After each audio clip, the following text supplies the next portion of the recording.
नमस्कार। जैसा कि आप सभी जानते हैं, देश भर में धनतेरस का पर्व मनाया जा रहा है। यह पर्व हर वर्ष कार्तिक मास के कृष्ण पक्ष की त्रयोदशी को ही मनाया जाता है। इस दिन समुद्र मंथन से भगवान विष्णु के अवतार धन्वंतरि अमृत कलश और औषधियाँ लेकर प्रकट हुए थे। इसलिए यह दिन स्वास्थ्य, दीर्घायु और समृद्धि का प्रतीक है। धनतेरस के दिन भगवान धन्वंतरि, लक्ष्मी माता और कुबेर देव की पूजा के बाद यह कथा अवश्य करनी और सुननी और पढ़नी चाहिए।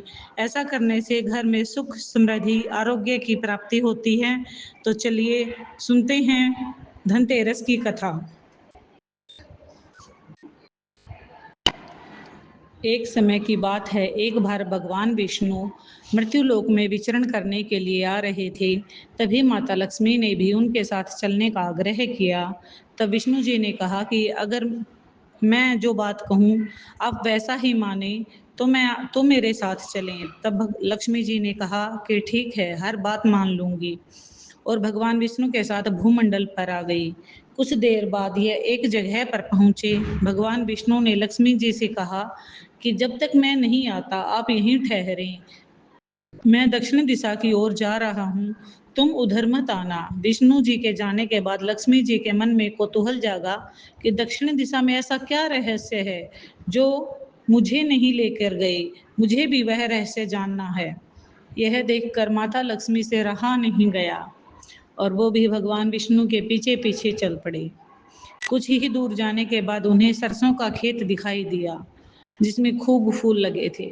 सरसों की शोभा देखकर वह मंत्रमुग्ध हो गई और फूल तोड़कर अपना श्रृंगार करने लगी। जो ही कुछ आगे बढ़ी तो एक गन्ने का खेत दिखाई दिया। लक्ष्मी जी ने गन्ने तोड़े और रस चूसने लगी। उसी समय भगवान विष्णु वहां आ गए।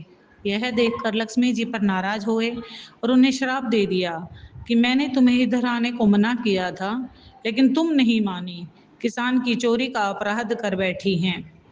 अब तुम्हें इस अपराध के जुर्म में इस किसान की 12 वर्ष तक सेवा करनी पड़ेगी। भगवान उन्हें वहीं छोड़कर क्षीर सागर में चले गए। तब लक्ष्मी जी उस गरीब किसान के घर रहने लगी। एक दिन लक्ष्मी जी ने उस किसान की पत्नी से कहा कि तुम स्नान करके सबसे पहले मेरे द्वारा बनाई गई देवी लक्ष्मी की पूजा का पूजन करें और फिर रसोई बनाएं।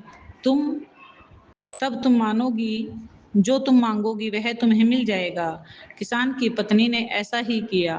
पूजा के प्रभाव से और लक्ष्मी जी की कृपा से किसान का घर धन धान्य, रतन, स्वर्ण आदि से भर गया। किसान ने धन धान्य से पूर्ण भर गया था। लक्ष्मी ने किसान को धन धान्य से पूर्ण कर दिया। किसान के वह 12 वर्ष बहुत ही आनंद से कट रहे थे। फिर 12 वर्ष के बाद लक्ष्मी जी को जाने के लिए तैयार हुई। विष्णु जी भी लक्ष्मी जी को लेने के लिए आ गए थे, तो किसान ने उन्हें भेजने से इनकार कर दिया।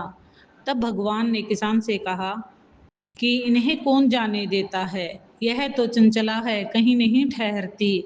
इनको बड़े बड़े नहीं रोक पाए।